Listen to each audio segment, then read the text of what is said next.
bertujuan mengeratkan tali seduluran. Semoga perkumpulan ini, seduluran ini benar-benar bisa membuahkan hasil dari yaitu bisa saling memberikan kontak sesama. Atas pengambil dahulu Rasulullah Sallallahu Alaihi Wasallam, khairun nas anfa'uhum linnas. Manusia terbaik adalah manusia yang paling bermanfaat untuk sesama.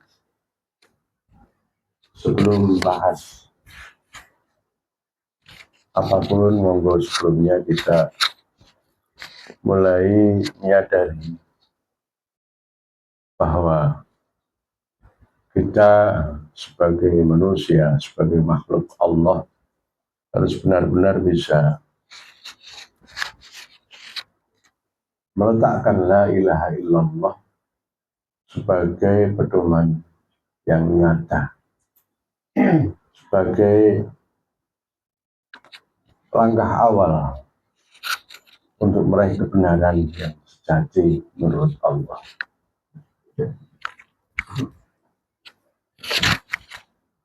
Bapak yang saya hormati,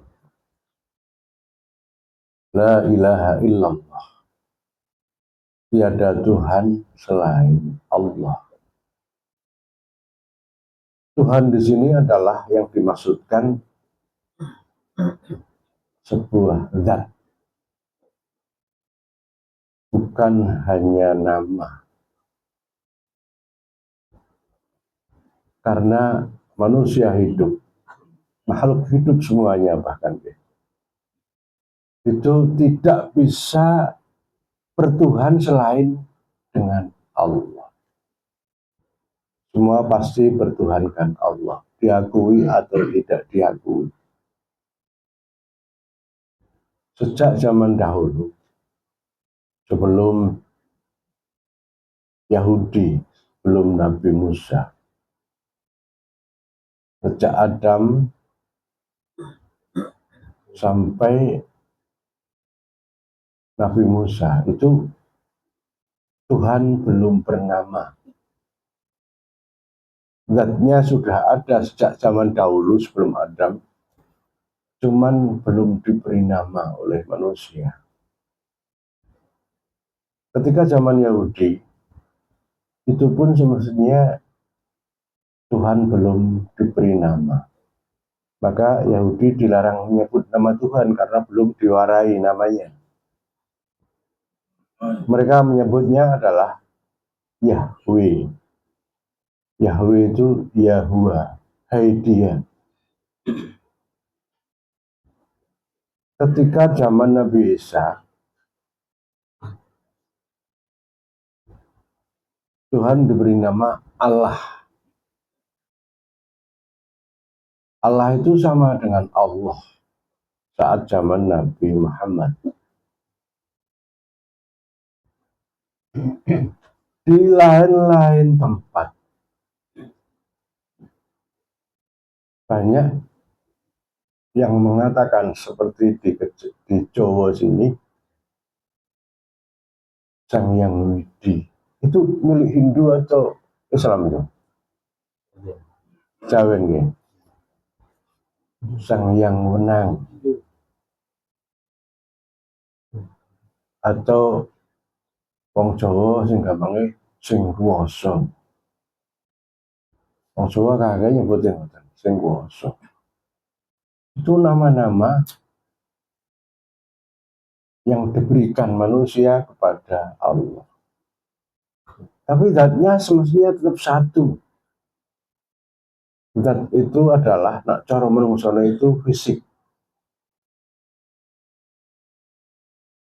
Itu tetap satu, ini dikasih nama oleh banyak orang, banyak daerah dengan nama yang beda-beda.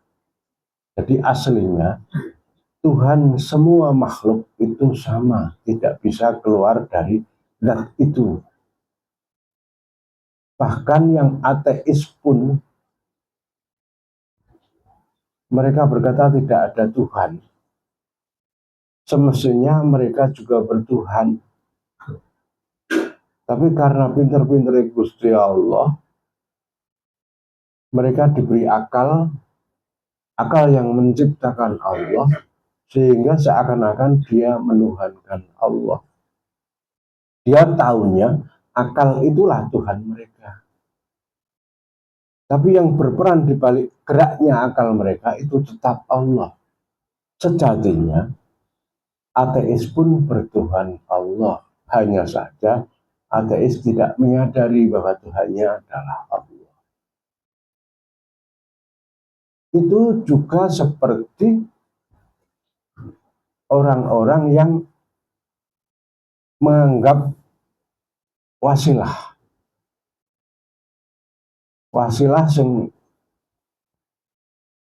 keblabasan, menganggap yang diwasilai itu mampu segalanya, iso ngowe berkah, iso nulung, iso ngowe rizki, iso ngatur dan lain-lain. Dianggap itu adalah termasuk rangkaian wasilah. Daduke akale wong-wong sing wasilah sing berlebihan seperti itu,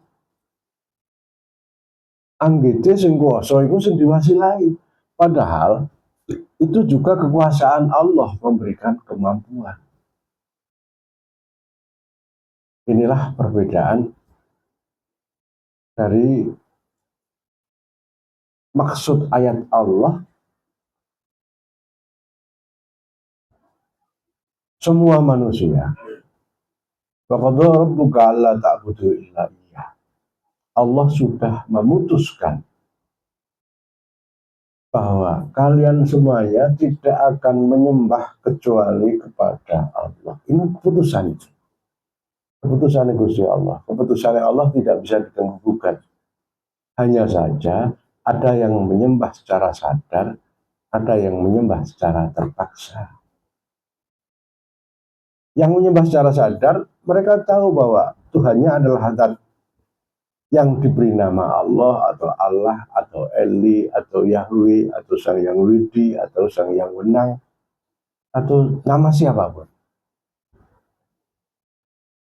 Bahkan wasilah yang berlebihan itu juga termasuk mereka menyembah Allah, hanya saja dipaksa Allah karena pemahaman akalnya hanya sampai segitu.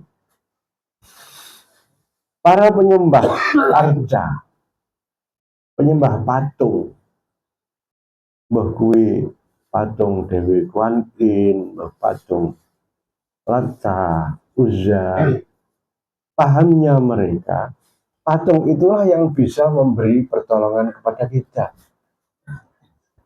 Tapi sebenarnya peran di balik itu tetap Allah yang memberikan pertolongan, memberikan syafaat. Bahkan Rasulullah pun semestinya tidak lepas dari peran Allah. Sementara kita semua orang Islam menganggap Rasulullah itu adalah pemberi syafaat terbesar. Syafaat Rasulullah pun tidak akan bisa dipraktekkan kecuali hanya dengan izin Allah. Berarti semua yang ada di dunia ini selain Allah itu hanya koyo-koyo. Koyo-koyo Rasulullah iso nulung, koyo-koyo Yesus iso nulung, koyo-koyo wali iso nulung, koyo-koyo arca-arca iku iso nulung menurut keyakinan masing-masing. Tapi sejatinya yang punya peran sepenuhnya itu adalah zat yang diberi nama Allah. Zat inilah semestinya inti dari segala sesuatu. Inti dari semua gerakan. Inti dari semua perkembangan. Ya zat ini. Selain zat ini, itu hanya seakan-akan punya peran. Nikilah inti dari la ilaha illallah. Maka kita jangan mudah salah paham, jangan mudah terdoktrin oleh ajaran apapun. Mungkin sakit dibahas, tanya jawab. Yang penting kamu memberikan inti dari segala sesuatu. Itu adalah zat Allah. Zat Allah di sini yang diajarkan oleh Syekh Abdul Qadir Al-Jailani menjadi zikir sirrul asrar. Diajarkan oleh Syekh Bahauddin An-Naqsabandi menjadi namanya ukhuwah qalbi. Diajarkan oleh yang mengaku tidak punya agama, orang-orang ateis, itu menjadi meditasi. Meditasi pun itu semestinya prakteknya seperti ukhuwah qalbi, seperti sirrul asrar. Inilah pembeda antara sujud kepada Allah secara sadar dan sujud kepada Allah secara terpaksa. Sebagai sakit dipikir bareng-bareng. Maka mawon mungkin beberapa pertanyaan atau pembahasan sakit dibahas bareng-bareng. Matur nuwun, mugi-mugi manfaat. Al-Fatihah.